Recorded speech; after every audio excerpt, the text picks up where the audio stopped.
Happy Tuesday mga mare at pare! Busol with action ang mga kapuso sa double premiere kahapon ng dalawang kapuso shows.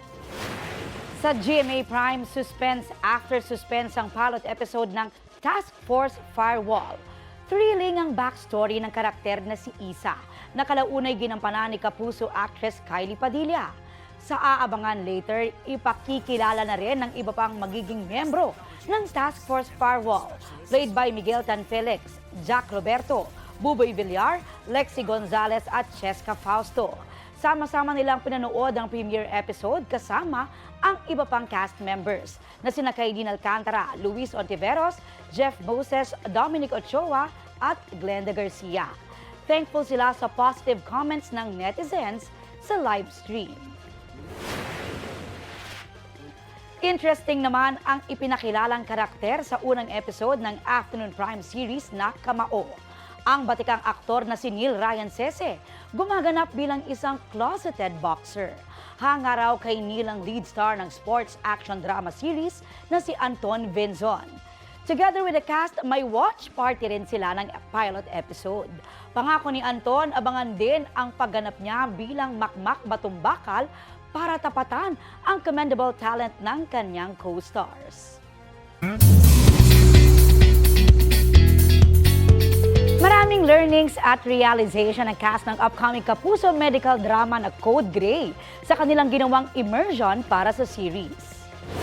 Ang veteran actor na si Christopher De Leon at Sparkle stars na sina Christopher Martin, Faith De Silva, Christian Bautista at John Lucas nagpunta sa isang ospital para gawin ang immersion. Layon niya na maging well-equipped ang cast pagdating sa mga teknikal na aspeto ng isang ospital. Anila naging eye-opener ang kanilang immersion tungkol sa Philippine healthcare system at nagkaroon din sila ng appreciation para sa medical frontliners.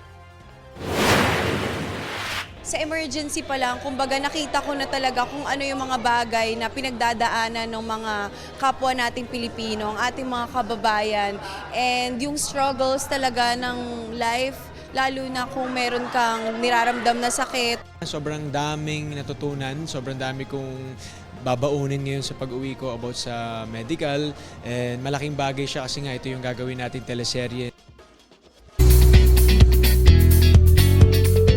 May bagong aabangan kay kapuso global fashion icon Heart Evangelista.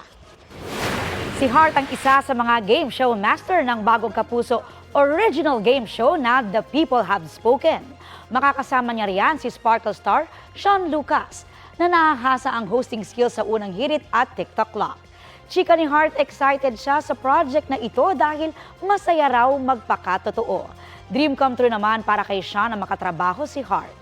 Sa larong The People Have Spoken, siguradong papaldo ang mga magaling pumulso. Ang goal kasi ng celebrity contestants, hulaan ang sagot ng 100 studio audience members na sasagot sa iba't ibang issue at topic. Mapapanood na yan simula June 6.